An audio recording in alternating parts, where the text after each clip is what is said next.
Olá, alunos! Então, nós vamos fazer a correção do texto A Volta, que é uma crônica de Luiz Fernando Veríssimo.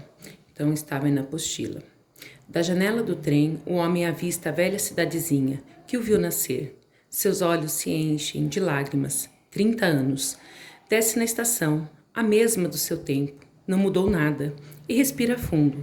Até o cheiro é o mesmo. Cheiro de mato e poeira. Só não tem mais cheiro de carvão, porque o trem agora é elétrico. E o chefe da estação, será possível? Ainda é o mesmo. Fora a careca, os bigodes brancos, as rugas e o corpo encurvado pela idade, não mudou nada. O homem não precisa perguntar como se chega ao centro da cidade. Vai a pé, guiando-se por suas lembranças. O centro continua como era. A praça, a igreja, a prefeitura, até o vendedor de bilhetes na frente do clube comercial parece o mesmo. Você não tinha um cachorro? O Cusca morreu e faz 20 anos. O homem sabe que subindo a Rua 15 vai dar no cinema.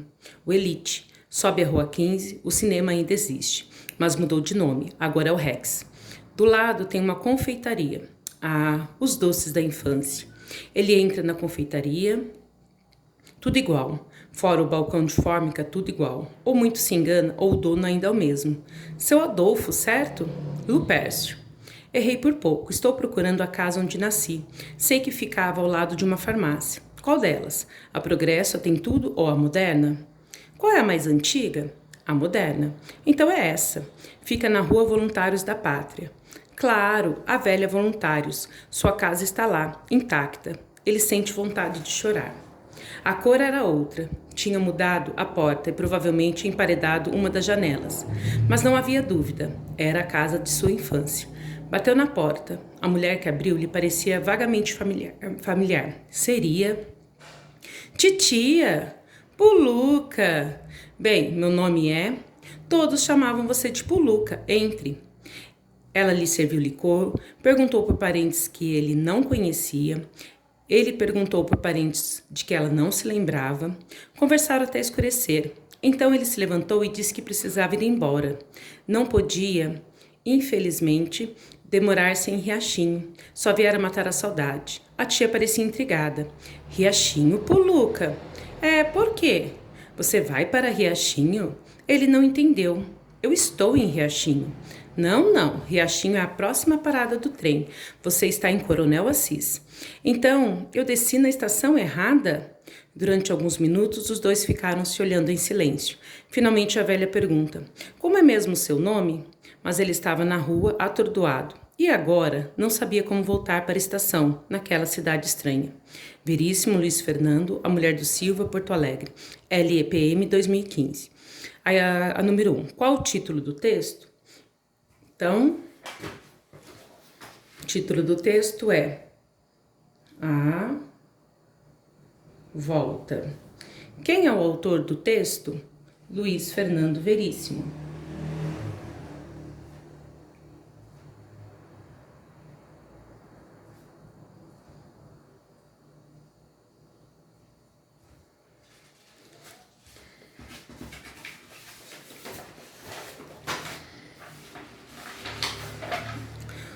Onde o homem estava tentando chegar?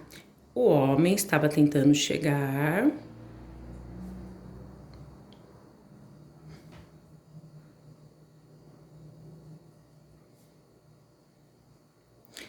na sua cidade natal, ou em Riachinho, né? Em Riachinho. Para marcar as falas das personagens, o autor utiliza. Então, tem criança que está utilizando o travessão em tudo, em toda parte do texto. Não, só quando o personagem vai falar que tem os travessões. Se a gente for olhar aqui, olha, travessão tá aqui, ó, depois não tem, ó. Aí tá aqui, quando os personagens estão falando. Aí, vocês tinham que, através desse texto, acessar o formulário do Google, que tinha isso, nome completo. Esse texto é uma crônica. A crônica é uma narrativa curta que trata de um tema do cotidiano. Em geral, o tempo em que a história se passa é curto e o espaço é limitado. As crônicas podem ser publicadas em jornais, revistas, livros ou na internet. A frase que resume o fato narrado nesta crônica é: Um homem volta à cidade onde nasceu e viveu na infância para matar a saudade. Ele chegou na cidade que ele nasceu? Não, então não é essa. Um homem vai a uma cidade achando que está de volta ao lugar onde nasceu e viveu na infância. Então ele acha que ele está no lugar.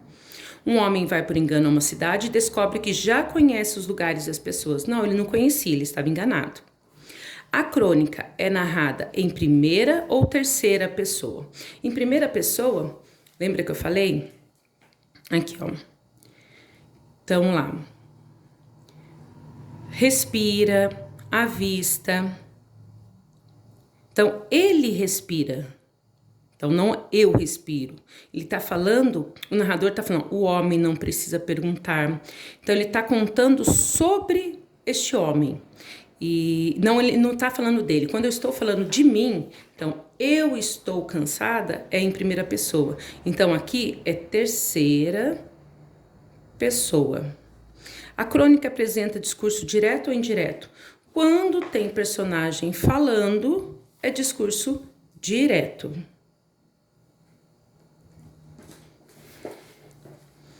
A linguagem utilizada na crônica é formal ou informal? Então, é informal. A crônica geralmente são palavras que a gente usa no dia a dia, não são palavras sofisticadas que a gente tem que procurar em dicionário.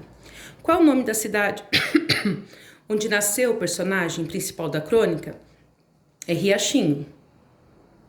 Ele estava em Coronel Assis, mas ele queria ter chego em Riachinho. Escreva os lugares característicos de cidades pequenas que são citados na crônica. Então, quando ele desce, tem a praça, a igreja, o clube, o cinema, a farmácia. São coisas que sempre quando a gente chega numa cidade pequena, a gente já vê. Que coincidências ocorreram na história que fizeram com que um homem achasse que estava na cidade onde nasceu e viveu na sua infância? Porque geralmente as cidades pequenas do interior são muito parecidas. Então você chega, já tem a praça, já tem um comércio, já tem uma bomboniere, já tem uma farmácia. Então elas são bem parecidas umas com as outras. Que momento o homem descobre que estava enganado? Só quando ele falou que ele... quando a tia, que não era a tia dele, né, falou que ele não estava em Riachinho, que ele estava em Coronel Assis. Aí aqui, você achou essa história engraçada? Por quê? Porque eu tinha falado que a crônica geralmente ela é para divertir as pessoas, tá? Mas pode ser também uma apologia ao que está acontecendo no mundo, mas geralmente é mais para divertimento. No decorrer da leitura, deu para imaginar que a história teria um fim inesperado? Justifique. Eu mesmo pensei que ele estava realmente na cidade que ele nasceu, então para mim foi inesperado. Então aqui você ia escrever da forma que você achou sobre a crônica.